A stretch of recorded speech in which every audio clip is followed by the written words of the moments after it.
He tossed a $50,000 check across the table like he was tipping a waiter. He told her she was simple.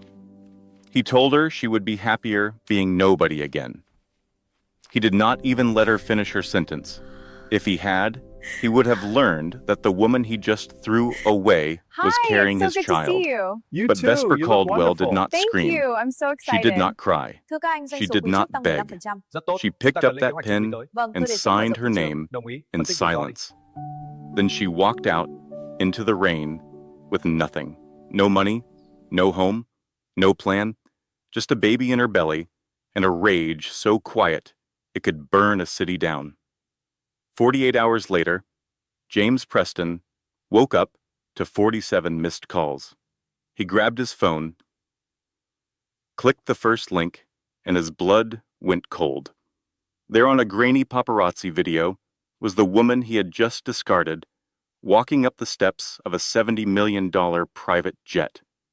And the man waiting for her at the top of those stairs was a ghost, a billionaire who had not been seen in public for a decade. James did not know it yet, but he had not just signed a divorce decree. He had signed his own destruction. This story is proof that silence is not weakness. It is a weapon.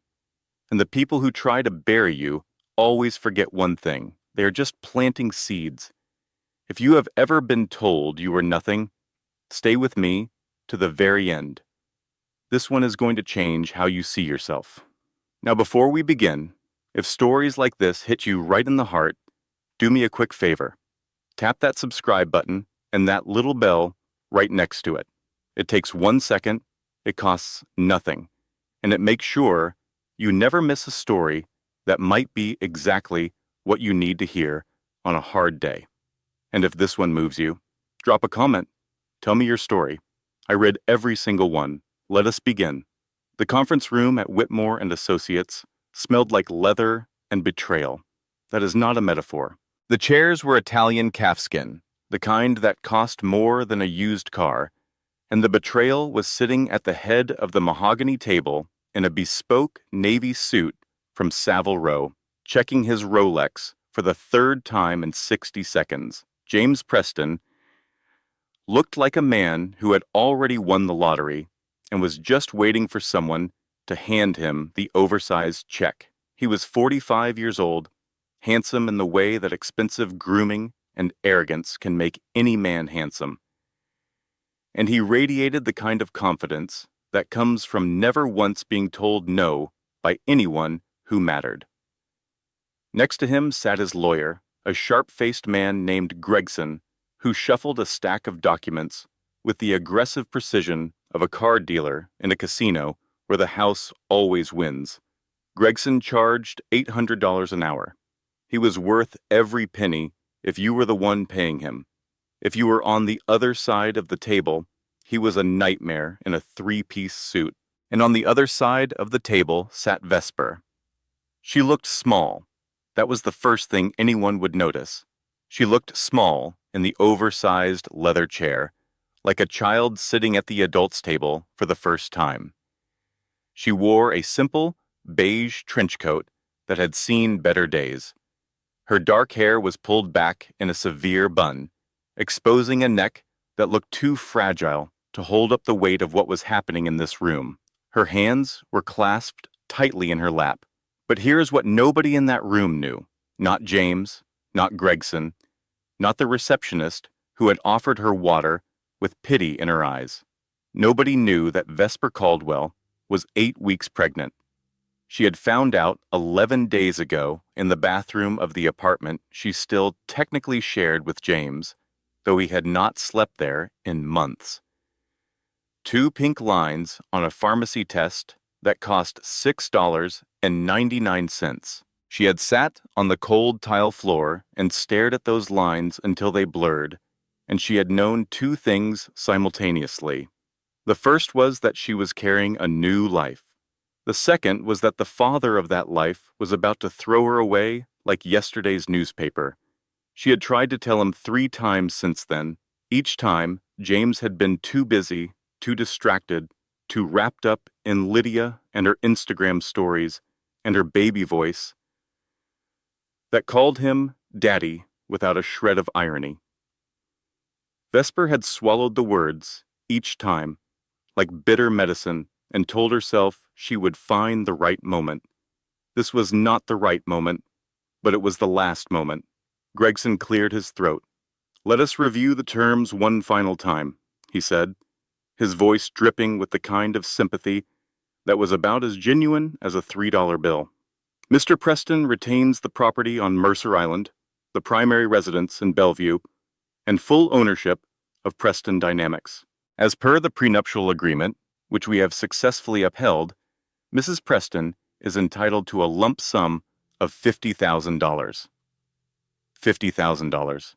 10 years of marriage, 10 years of building his company from the ground up, 10 years of writing the business plans, crafting the pitch decks, staying up until 3 in the morning to rework financial projections while James slept. And her payout was $50,000. That was $5,000 a year, less than minimum wage.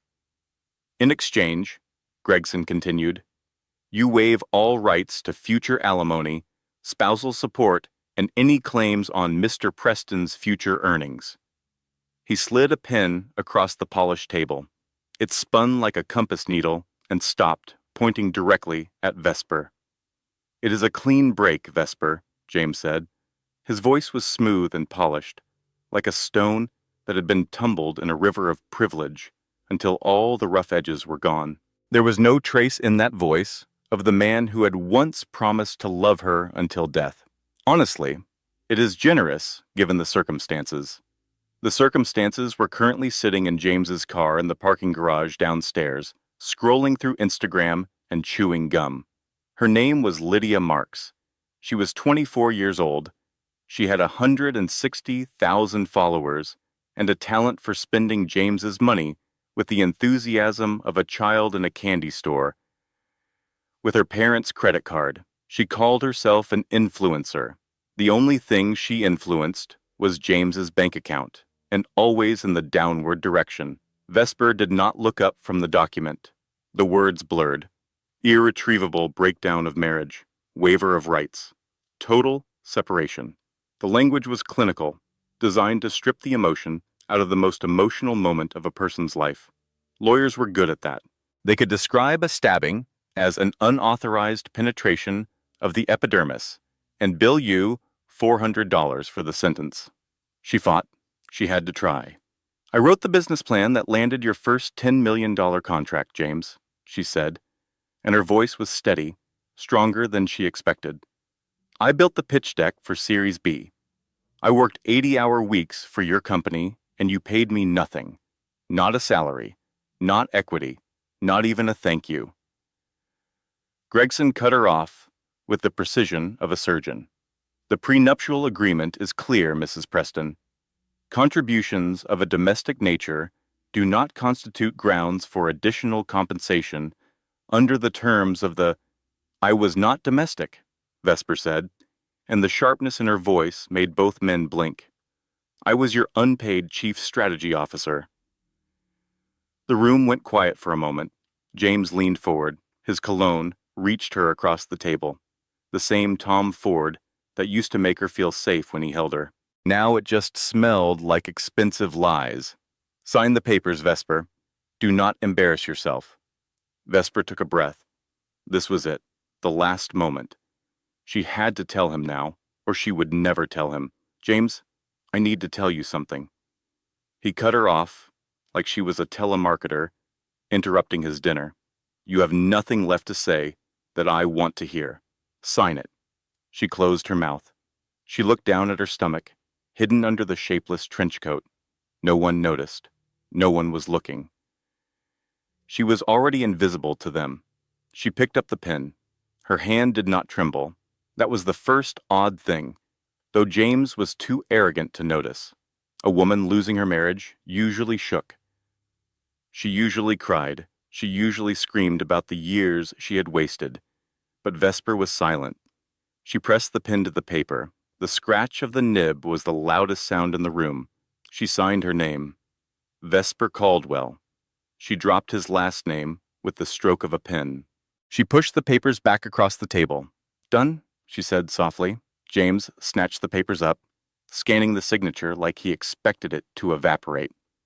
Satisfied, he stood and buttoned his jacket, with the casual ease of a man closing a deal on a used car he had massively underpaid for. Well, that was easier than I thought. He pulled a check from Gregson's folder and tossed it onto the table, like he was tipping a valet. $50,000. Take care of yourself, Viv. You were never cut out for this world. The galas, the press, the pressure. You are a simple girl. You will be happier being simple again. He turned his back on her to shake Gregson's hand. Two men congratulating each other on successfully disposing of a woman. Vesper stood up. She was trembling now. But not from weakness, from restraint. She looked at the check on the table. $50,000. The price tag James Preston had put on a decade of her life. She did not touch it. James? He paused at the door, looking back over his shoulder with the expression of a man who has already mentally left the room. What? If you want the check, pick it up. I do not want the money, she said. Her voice had changed. There was something in it that had not been there before, a resonance, a depth. Like a bell that had just been struck. Keep it. You are going to need it more than I will, James laughed. It was a barking, cruel sound. I am worth $40 million, Vesper. I think I will be fine. Goodbye, James. She walked past him. She walked past Gregson and his stack of papers. She walked past the receptionist, who looked at her with pity so thick you could spread it on toast. She stepped into the elevator and pressed the button for the lobby. As the doors closed, she saw James shake his head and heard him say to Gregson, Pride, she will be back begging for that check in a week. Put it in escrow. The elevator descended. Vesper was alone. She put both hands on her stomach and leaned her head against the cold metal wall. I tried to tell him, she whispered to the life inside her. He would not listen. So it is just us now. The doors opened. She walked out of the skyscraper and into the pouring Seattle rain. She did not open an umbrella because she did not own one. She let the water soak into her coat, washing away the scent of Tom Ford cologne that seemed to cling to her like a ghost. She did not hail a taxi because she could not afford one. She walked 3 blocks to the bus stop and sat on the cold metal bench and waited for the number 57 to Tacoma. Vesper Caldwell walked out of that building with nothing. No money, no home, no plan. But she was carrying 2 things James Preston did not know about. One was a baby. The other was a rage so quiet it could burn a city down. And what happened next would change everything. But that part of the story starts with a laundromat and ends with a billionaire's jet. Stay with me. The studio apartment in Tacoma was the kind of place that made you wonder if the landlord had ever actually seen the apartment himself, or if he had just described it to a blind contractor over a bad phone connection and hoped for the best. The walls were thin enough that Vesper could hear her neighbor's television, his arguments with his girlfriend, and occasionally, disturbingly, his dental hygiene routine. The carpet was a color that might have once been beige, but had evolved through years of neglect into something closer to existential despair.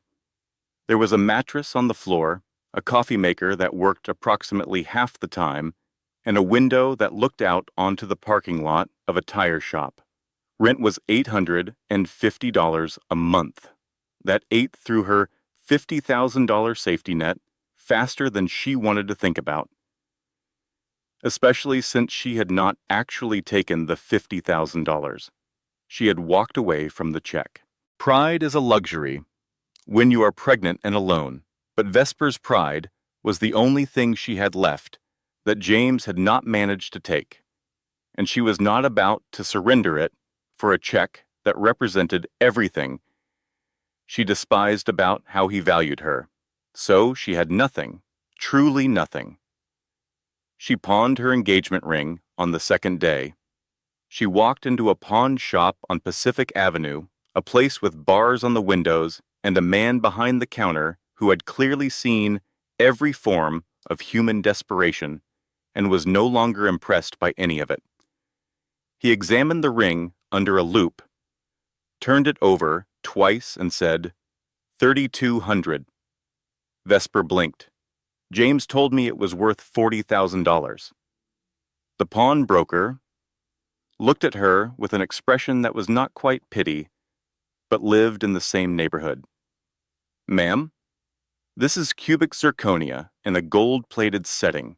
It is a nice fake, but it is a fake. A fake ring. For 10 years, Vesper had worn a fake engagement ring and believed it was real because the man who gave it to her told her it was. She stared at the pawn shop receipt for $3,200 and laughed. It was the kind of laugh that lives next door to crying, and the pawnbroker pretended to organize his display case so she could have her moment in semi-privacy. She took the $3,200 and walked back to her apartment in the rain. Seattle rain was not the dramatic, cinematic kind of rain. It was the slow, persistent, soul-crushing kind that got into your bones and stayed there, whispering that maybe things were never going to get better. She applied for jobs, 16 applications in the first week. She had a degree in business from the University of Washington. She had a decade of experience running strategy for a company that was now worth $40 million. On paper, she should have been snapped up immediately. But paper is not reality. The rejections came in waves. We appreciate your interest, but we are looking for candidates with more recent experience. Your qualifications are impressive, but the position requires someone with a current skill set. Unfortunately, you are overqualified for this role. Overqualified. That was the word that stung the most. It was corporate code for, you are too old and you have been out of the game too long and we do not know what to do with you. She was 38 years old with a 10-year gap on her resume that read homemaker, but should have read unpaid executive who built a $40 million company for a man who repaid her with a fake ring and a real mistress. Morning sickness hit in week 3. Not the gentle, manageable kind they showed in movies where the woman delicately presses a hand to her mouth and then carries on with her day. The real kind.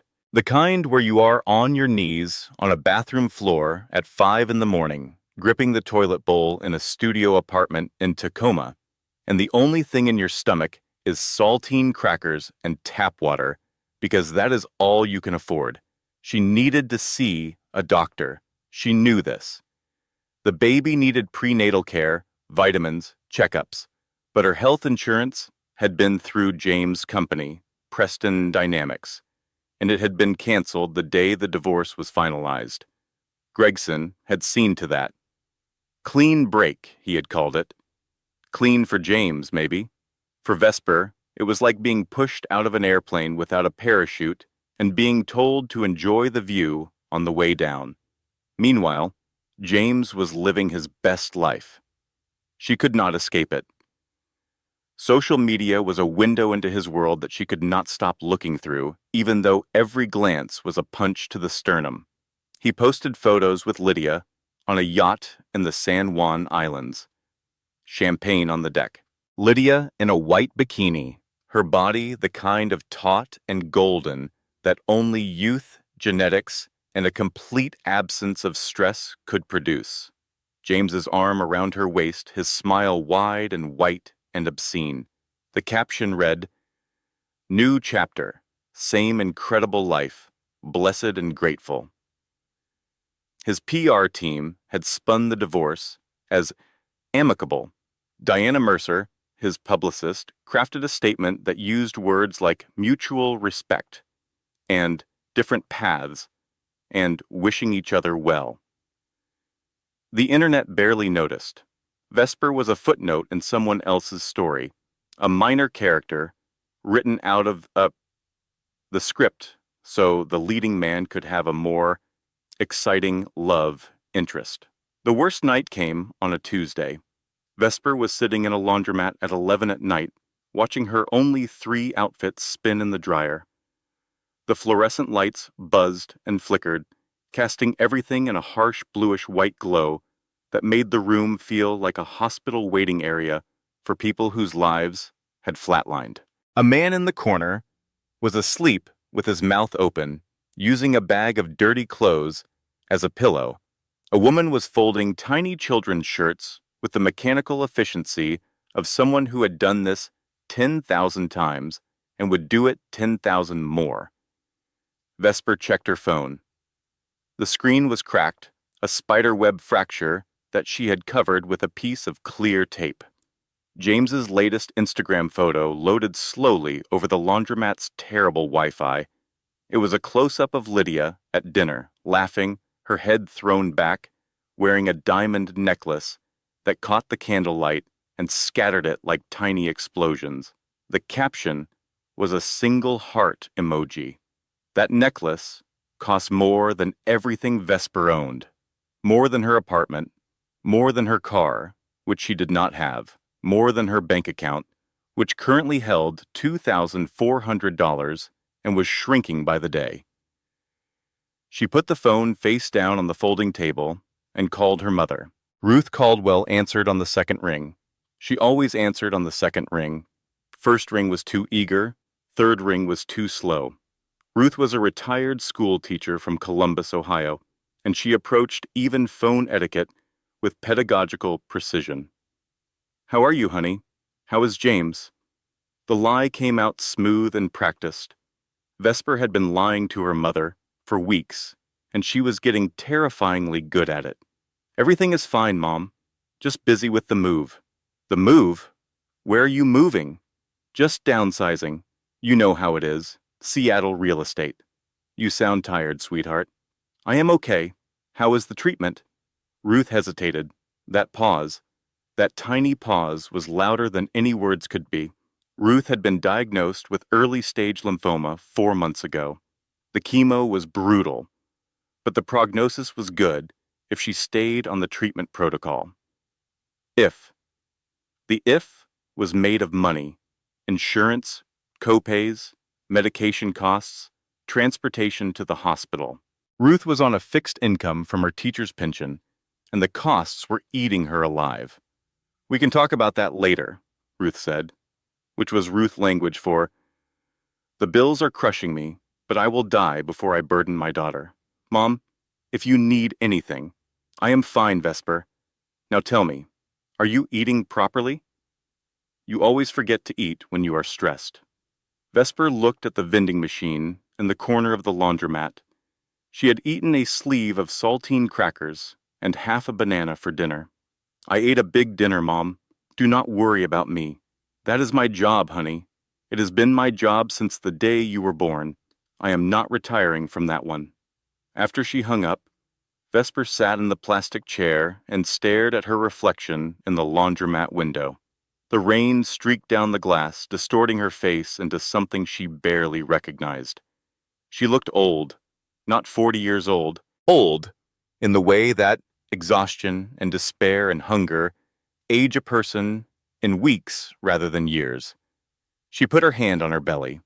The bump was barely there, just a slight firmness below her navel that no one would notice under her trench coat, but she noticed. She noticed every minute of every day. "I am sorry," she whispered. "I am going to figure this out. I just do not know how yet." The dryer buzzed. Her clothes were done. She folded them carefully, 3 outfits that represented her entire wardrobe, and put them in a plastic bag because she could not afford a laundry basket. She walked out into the rain and caught the last bus back to her apartment. She was broke. She was pregnant. She was alone in a laundromat at midnight while her ex-husband popped champagne on a yacht with a woman half his age. But rock bottom has a funny way of becoming a foundation. You cannot dig any deeper, so the only direction left is up. And what Vesper Caldwell did next would eventually bring a $40 million empire to its knees. It would just take a while, and it would nearly destroy her first. 4 more weeks passed, 4 weeks of saltine crackers and tap water and morning sickness and rejection emails and sleepless nights on a mattress on the floor of a studio apartment in Tacoma where the walls were so thin she could hear her neighbors sneeze.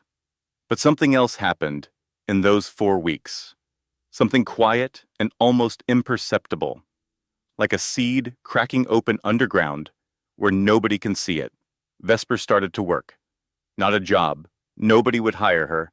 But she had a laptop, a taped-together relic with a cracked hinge and a battery that lasted 45 minutes if she turned the screen brightness all the way down, and she had a brain that had been dormant for a decade and was now waking up angry. She started small, a posting on a freelance website. Business strategy consultant, financial modeling, market analysis, pitch deck development, 10 years experience. She priced herself low, embarrassingly low, because she could not afford to be proud about her hourly rate when she was choosing between prenatal vitamins and electricity.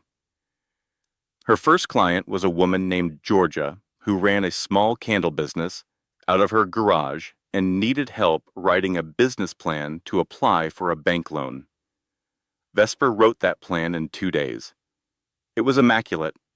Georgia got the loan. Georgia paid Vesper $400 and left a 5-star review that said, "I do not know where this woman has been hiding, but she is a genius." The second client came 3 days later. Then a third. Word spread the way word always spreads, about quality work, slowly at first, then all at once. Within a month, Vesper had 3 regular clients. Small startups, modest fees. She was not getting rich. She was getting by, and getting by when you have been drowning feels like flying.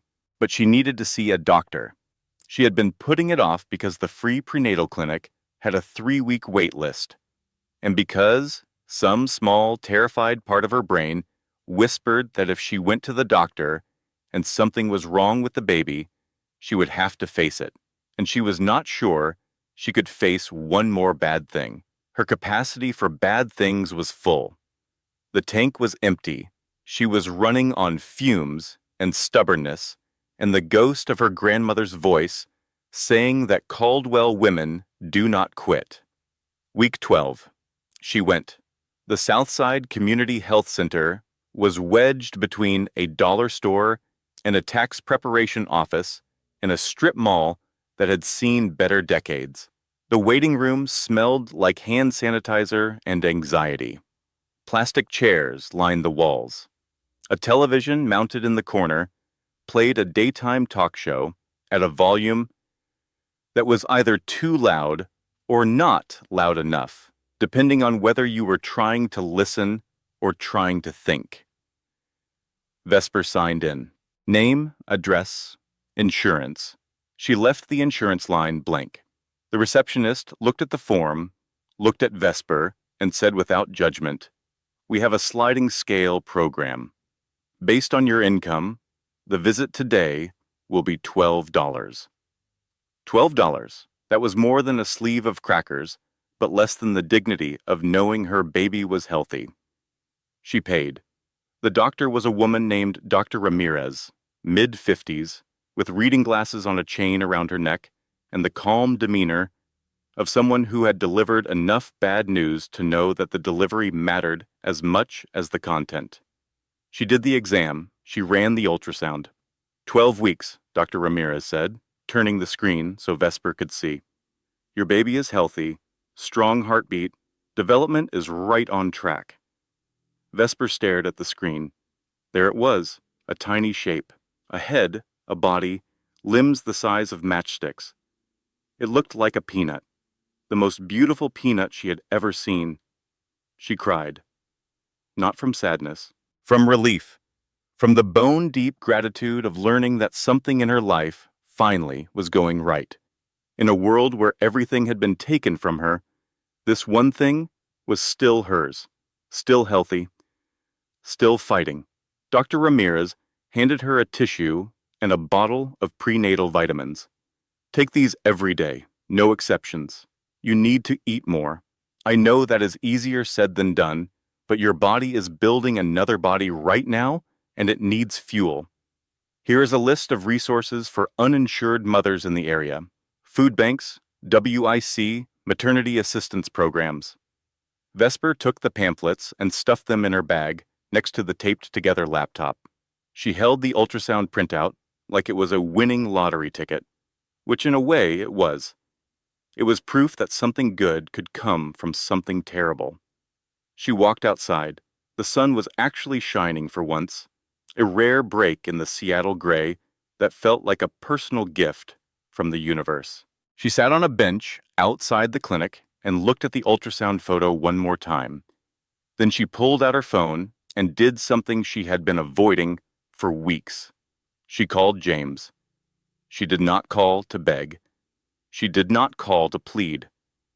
She called because despite everything he had done, despite the cruelty and the abandonment and the fake ring and the 24-year-old mistress, she believed that a father had a right to know that his child existed. Maybe it was naive, maybe it was foolish, but Vesper Caldwell had been raised by Ruth Caldwell, and Ruth Caldwell had taught her that doing the right thing was not optional, even when the other person did not deserve it. James picked up on the fourth ring. She could hear music in the background, a bass line, laughter, the clink of glasses. He was at a party. Of course he was at a party. It was a Tuesday afternoon, and normal people were at work, but James Preston was celebrating the life he had freed himself to live. "What do you want, Vesper? I am busy." "James, I am pregnant." The music seemed to get quieter, though she knew it was just the blood rushing in her ears. "The baby is yours. I found out before the divorce, but you would not let me speak. I tried to tell you in Gregson's office. You cut me off." Dead silence. The kind of silence that has weight and texture, the kind you can feel pressing against your eardrums. Then James spoke, and every word was a shard of ice. "That is not my problem anymore. You signed the papers. You waived your rights. And if you try to use some baby to squeeze money out of me, my lawyers will bury you in court until that kid is in college." "James, I am not asking for money. I am telling you that you are going to be a father." "I am not going to be anything. Get rid of it or deal with it yourself. Do not call this number again." He hung up. The line went dead. The party noises vanished. Vesper sat on the bench with the phone pressed against her ear, listening to nothing. The dead tone ringing like a flat line. Get rid of it. The father of her unborn child just told her to get rid of it, like it was a piece of furniture he did not want, like it was an old coat she should donate, like the life growing inside her was an inconvenience, a problem to be solved with a phone call and a signature, the same way he had solved the problem of being married to her. She put the phone down. She looked at the ultrasound photo in her other hand, the peanut, the matchstick limbs, the strong heartbeat. She folded the photo carefully, precisely, and placed it in her wallet, right next to the pawn shop receipt for the fake engagement ring. The two documents sat side by side. One represented everything James had taken from her. The other represented everything he could never take. She stood up. She did not cry. She had cried in the laundromat. She had cried at the pawn shop. She had cried on the bathroom floor during morning sickness. She was done crying. The tears had been burned out of her by those 4 words, and something else had taken their place. Something cold and mechanical, like an engine turning over after a decade of rust. "Okay," she said to no one and everyone at the same time. "Okay." She walked to the bus stop and sat down to wait. She pulled out her laptop and opened it on her knees. The screen flickered. The battery was at 22%. She had maybe 30 minutes before it died. She did not waste a single one. She opened a browser and typed Preston Dynamics SEC filings. She started reading quarterly reports, annual statements, investor presentations. The language was dense, full of corporate jargon designed to sound impressive, while saying as little as possible. But Vesper had written most of these reports herself, back when she was James's invisible strategist, and she could read between the lines the way a musician reads between the notes. Something was wrong. The numbers did not add up. Revenue was up, but cash flow was down. The European expansion was projected to cost $300 million, but the funding sources were vague. There were references to strategic debt instruments and leveraged asset positions that sounded sophisticated but smelled like smoke. Where there is smoke, there is usually someone cooking the books. The bus came. She got on, laptop still open, scrolling through financial documents while the number 57 lurched through traffic. The driver gave her a look. She did not notice. She was hunting. James Preston told her to get rid of his own baby. He thought that would be the end of the conversation. He had no idea. It was the beginning of his destruction. Because Vesper Caldwell did not just have a baby inside her. She had a decade of strategic brilliance that he had told her was worthless. She had an analytical mind that could tear apart a balance sheet the way a surgeon tears apart a tumor, and she had just found a reason to use all of it. 3 days later, she called Marcus Webb. Marcus was her friend from the University of Washington. They had been study partners in their junior year, pulling all-nighters in the library, fueled by bad coffee and mutual ambition. Marcus was smart, but not brilliant, hardworking, but not gifted. When he was failing his CPA exam for the second time, his confidence shattered, and his money running out, Vesper had tutored him every night for 3 months. Flashcards at midnight, practice problems at 2 in the morning, pep talks at 4. He passed. He got his certification. He got a job at a mid-level accounting firm in Chicago. He built a career and a family, and he had told Vesper 100 times that he owed her everything. She had never collected on that debt. Until now. Marcus, it is Vesper. I need a favor. Ves, my God, I heard about the divorce. Are you okay?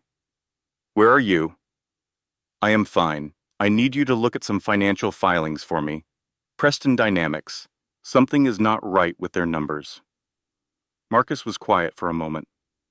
You want me to look into your ex-husband's company? I want you to look at a publicly traded corporation that appears to be committing securities fraud. That is what you do, right? Forensic accounting? Ves, I do not know if this is a good idea. If James finds out... Marcus, he told me to get rid of our baby. Another silence, longer this time. What? I am pregnant. 12 weeks. He told me to get rid of it, or deal with it, myself. And now I am dealing with it myself. Are you going to help me or not? Marcus took a breath that she could hear across 2 time zones. Send me the filings. I will look tonight. She sent them. Marcus dug in. Nights, weekends, early mornings, before his wife and 2 kids woke up. He used his firm's databases, pulling public records and cross-referencing them with industry benchmarks and regulatory disclosures. He was good at his job. He was methodical and careful and precisely the kind of person you wanted looking at numbers that someone else was trying to hide. What he found made his hands shake. He called Vesper on a Tuesday night. She was sitting on her mattress, eating ramen, 5 months pregnant now, and wrapped in a blanket because she kept the thermostat at 62 degrees to save on the electric bill. Ves, this is bad. How bad? Preston Dynamics is a house of cards. James has been cooking the books for at least 3 years. The European expansion is not funded by organic revenue. It is funded by leveraged debt that he has been hiding in a fake subsidiary. There is a shell company called Meridian Solutions that exists only on paper. No employees, no office, no revenue. It is just a bucket where James dumps losses so they do not show up on the quarterly reports. Vesper closed her eyes. What else? He took a second mortgage on the Mercer Island property. But here's the thing. The property is listed as a company asset, not a personal asset. He used the company's property as collateral for a personal loan. $200,000. The money went to a jewelry store. He bought a diamond necklace. The necklace. The one Lydia was wearing in the Instagram photo. The one that sparkled like tiny explosion in the candlelight, while Vesper sat in a laundromat counting quarters. He bought his girlfriend a necklace with company money. With pension fund money, the institutional investors on his board, the pension funds, they have no idea their money is being used to finance his girlfriend's jewelry collection. If this comes out, it is not just embarrassing. It is criminal. Securities fraud, embezzlement, wire fraud if any of it crossed state lines, which it did. Vesper sat in the silence of her apartment. The ramen was getting cold. The baby moved, a gentle, rolling sensation that she had started feeling 2 weeks ago. Not a kick yet. More like a wave, like the baby was turning over in its sleep, dreaming whatever babies dream about when they do not yet know how cruel the world can be put in. She was holding a bomb, a 30-page forensic analysis that could blow James Preston's empire to pieces. The question was, what to do with it? The answer came to her not in a flash of inspiration, but in a slow, tired realization. She did not want revenge. She did not want to destroy James for the sake of destruction. She wanted 3 things. Child support, so her baby could eat, her mother's medical bills covered so Ruth could fight the lymphoma without choosing between chemo and groceries, and a formal acknowledgement that James Preston was the father of this child. That was it. 3 things. 3 completely reasonable things that any decent man would have offered voluntarily. But James was not a decent man, so Vesper would have to negotiate. She drafted a letter. She wrote it in the careful, measured language of someone who had spent a decade writing corporate communications for a man who took all the credit. She addressed it to Gregson. She laid out what she knew without revealing how she knew it. She offered a deal. Proper child support and medical coverage for her and the baby. Her mother's lymphoma treatment funded. A signed acknowledgement of paternity. In exchange, silence. No press, no SEC complaint. No public exposure. She read it 3 times. She revised it twice. She sent it. Then she did something she had not done in months. She went shopping. Not real shopping. Thrift store shopping. She walked into a Goodwill on South Tacoma Way and found a small stuffed bear with a bow tie and a slightly crooked eye. It cost $1.50. She brought it home and put it on the pillow next to her head. I think we are going to be okay, she told her belly. Mama made a deal. She is being reasonable. He will see the logic. Everyone walks away quiet. Everyone is fine. She fell asleep with her hand on her stomach, feeling the gentle waves of her baby moving, and for the first time in months, she did not set an alarm because she did not have to be afraid of tomorrow. She should have been. Vesper thought she was being reasonable. She thought James would see the logic, cut a deal, and everyone would walk away quietly. She had no idea that she had just poked a rattlesnake, and rattlesnakes do not negotiate. They strike. Gregson read the letter twice. Then he picked up the phone and called James. We have a problem. James was on his yacht when the call came in. Lydia was sunbathing on the deck, her skin oiled and glistening. An influencer in her natural habitat. James had a glass of scotch in one hand and a cigar in the other, looking like a man in a cologne advertisement, all surface and no substance. What kind of problem? Your ex-wife knows about the Meridian subsidiary. The scotch glass stopped halfway to James's mouth. That is not possible. She does not have access to those files. She does not need access to the files.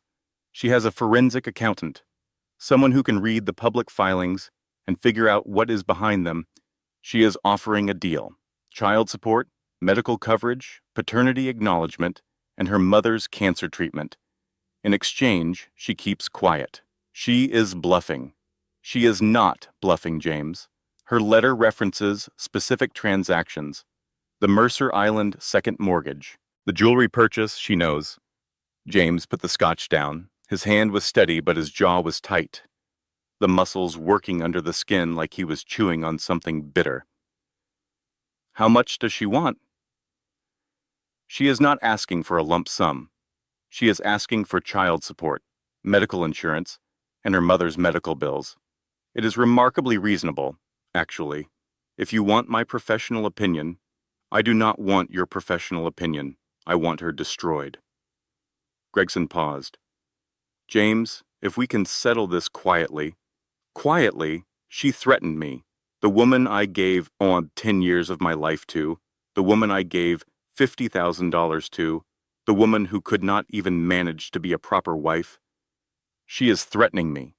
She has some accountant digging through my company, and she thinks she can extort me?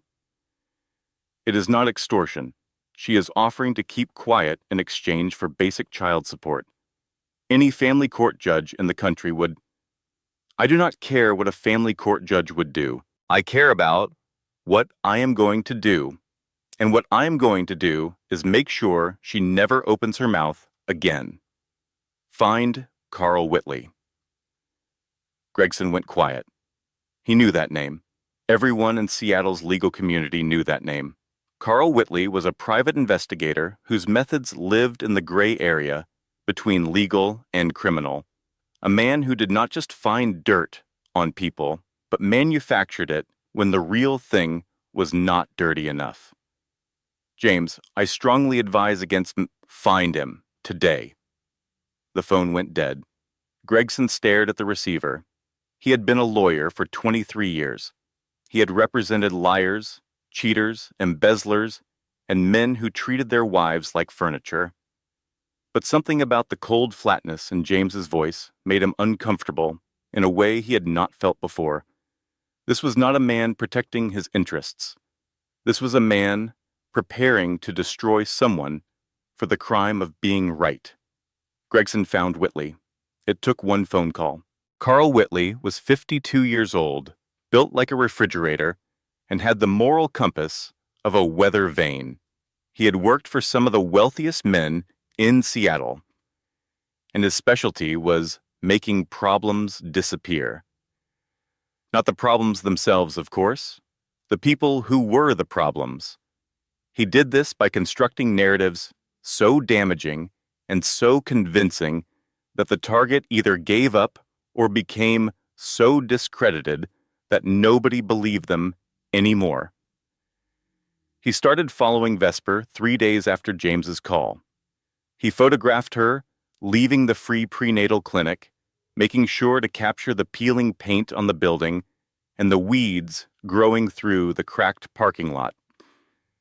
He documented her crying in a supermarket parking lot when her debit card was declined for a $12 grocery purchase. He took pictures of her apartment building from angles designed to make it look as bleak as possible. The broken mailbox, the rusted fire escape, the graffiti on the dumpster. He talked to her landlord, who said she was quiet but always behind on rent. He talked to the cashier at the corner store, who said she bought a lot of crackers and not much else. Then Whitley delivered his file to James's legal team, and they built their narrative. They hired a psychiatrist named Dr. Leonard Moss. Dr. Moss had an office in downtown Seattle with leather chairs and diplomas on the wall and the demeanor of a man who could diagnose you with whatever you were paying him to diagnose you with. He had been disciplined twice by the state medical board, once for providing expert testimony that was later proven to be fabricated, and once for prescribing medication to a patient he had never actually examined. He still had his license because the medical board moved at the speed of continental drift, and because men like Dr. Moss always knew the right people.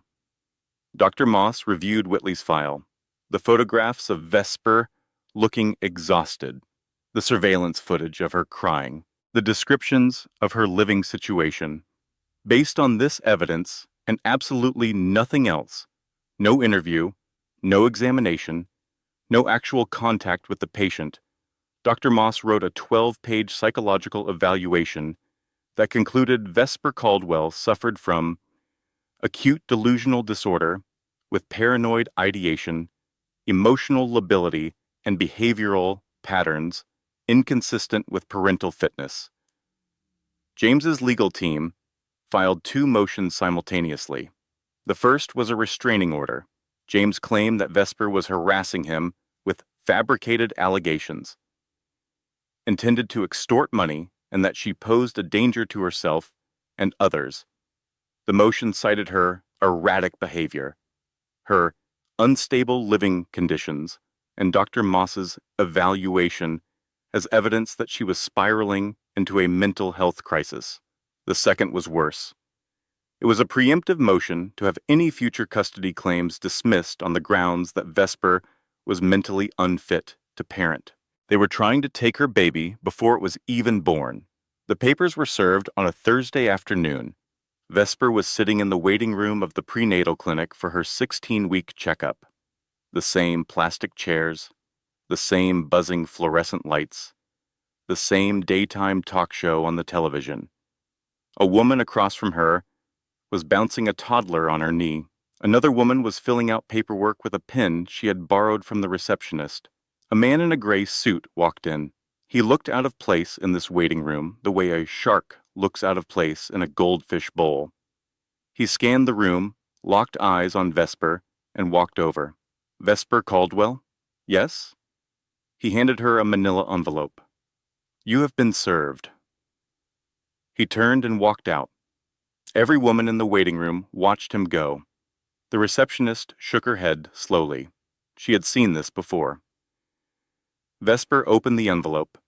She pulled out the documents. She read the first page. Her name. James's name. The words restraining order and mental instability and parental fitness swam before her eyes. She turned to the second motion, the custody preemption. She read the words grounds for dismissal of any and all parental claims. And the room tilted. Her hands started shaking, not a little tremor, a full, uncontrollable shaking that made the papers rattle against each other. The ultrasound photo she had been carrying in the front pocket of her bag slipped out and fell onto the linoleum floor, landing face up. The peanut, the matchstick limbs, the woman next to her, the one with the toddler, picked it up and handed it back with a look of pure empathy. The kind of look that passes between women who understand without needing to be told. Thank you, Vesper whispered. She folded the court papers carefully, precisely, the way she did everything when she was trying to hold herself together. She placed them in her bag. She put the ultrasound photo back in its pocket. She sat through her appointment. Dr. Ramirez said the baby was growing well, healthy, strong. Vesper nodded and smiled and said all the right things. And when Dr. Ramirez asked if everything was okay at home, Vesper said, "Everything is fine." Then she walked outside. She sat on the bench, the same bench where she had called James and been told to get rid of the baby. The rain was falling again because this was Seattle, and the rain was as reliable as gravity. She put her hands on her belly. It was visibly round now, impossible to hide under the trench coat. Anyone who looked at her could see that she was pregnant, and anyone who looked closely could see that she was terrified. He is trying to take you from me, she said to her baby. He threw us away, and now he wants to take you. He does not want you, but he does not want me to have you either, because that is what he does. He takes things from people just because he can. She paused. The rain ran down her face, indistinguishable from tears. I will not let him. I do not know how yet, but I will not let him. She sat on that bench for a long time. The rain came down. The buses came and went. She did not move. She was thinking. The machine was running. James Preston did not just reject his child, he was trying to erase her, to legally prove that the mother carrying his baby was insane, so that when the baby was born, he could swoop in and take custody or block it entirely. Not because he wanted the child, because he wanted to punish Vesper for daring to fight back. And the worst part? In the American legal system, with enough money and the right lawyers, it almost works. Almost. But almost is not the same as always. And James Preston had made one critical mistake. He had assumed that Vesper Caldwell was alone. She was not. She just did not know it yet. 2 days later, Vesper walked into the downtown Seattle Legal Aid Clinic. She arrived at 8 in the morning. The doors did not open until 9. She was first in line. The clinic was on the 6th floor of a building that smelled like carpet cleaner and desperation. The elevator was slow. The hallways were narrow, and every surface had the worn, exhausted look of a place where too many people needed help and not enough people were providing it. She waited 3 hours. She sat in a plastic chair with her bag on her lap and her hands on her belly and her jaw set in the expression of a woman who would wait 3 years if that is what it took. Other people came and went. A man who needed help with an eviction, a woman fighting for a protection order, a grandmother trying to get custody of her grandchildren. The parade of human suffering in a legal aid clinic would break your heart if you let it. But Vesper was done letting things break her. At 11:15, a door opened and a young woman appeared. She was short, dark-haired, with circles under her eyes that suggested she was intimately acquainted with the 3 in the morning side of every day. She wore a blazer that looked like it came from the same Goodwill where Vesper shopped, and she carried a stack of files thick enough to use as a weapon. Vesper Caldwell. I am Priya Vasquez. Come on back. Priya's office was a closet with a desk. That is not an exaggeration. It had literally been a storage closet before someone put a desk in it and called it an office. There were no windows. The lighting was a single, overhead fluorescent that hummed at a frequency designed to cause migraines. Priya had 40 active cases, earned $52,000 a year, and had not taken a vacation in 14 months. She read James's filings in silence, while Vesper sat and waited and tried not to watch the clock. Priya put down the last page and looked at Vesper. This is aggressive, but beatable. The psychiatrist, Dr. Moss, he has been sanctioned before. His evaluation is garbage. He never met you, never examined you, never even spoke to you on the phone. He wrote a 12-page diagnosis based on photographs of you looking tired, which, no offense, every pregnant woman in America looks tired. But the custody preemption is dangerous. If a judge buys their narrative before the baby is born, even temporarily, it sets a precedent. You would be fighting uphill for years. It would drain every dollar you have and every dollar you do not have. So what do I need? You need to prove his motive. If we can show the judge that James is not attacking you because he is concerned about your mental health, but because he is trying to prevent you from exposing his financial crimes, the whole thing collapses. His legal strategy only works if you look crazy. If we prove you are right, you do not look crazy anymore. You look like a whistleblower. I have evidence, a forensic analysis. My friend Marcus, Then get him to sign an affidavit.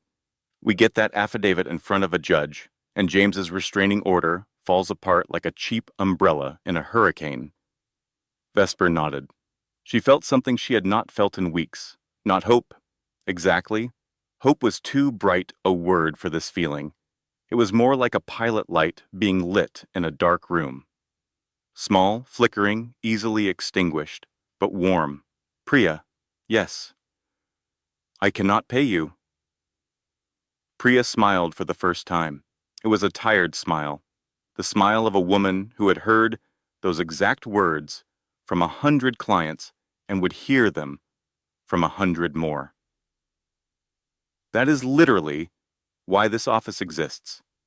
I get paid whether you can pay me or not. So let us stop talking about money and start talking about how we are going to beat this guy. Vesper had a mother who believed in her, a lawyer who would fight for free, and evidence that could bring down a $40 million company. She thought she finally had enough, but she did not know that James had already found her weak spot, and he was about to rip it apart. The forensic analysis took 3 more weeks to finalize. Marcus worked nights and weekends, cross-referencing public records with industry data, tracing transactions through shell companies, and building a document so thorough and so damning that any SEC investigator would have wept with joy at the sight of it. 30 pages, single-spaced, every fraudulent entry highlighted, every hidden transfer mapped, every fake subsidiary exposed. The Meridian Solutions Shell Company, the second mortgage on Mercer Island disguised as a company asset. The $200,000 personal loan used to buy Lydia's diamond necklace with pension fund money. The fabricated revenue projections for the European expansion, the cooked books going back 3 years. Marcus called Vesper on a Thursday night to review the final document. It is bulletproof, Ves. I have triple-checked every number. If you file this with the SEC, they will open an investigation within a week. James will not be able to hide.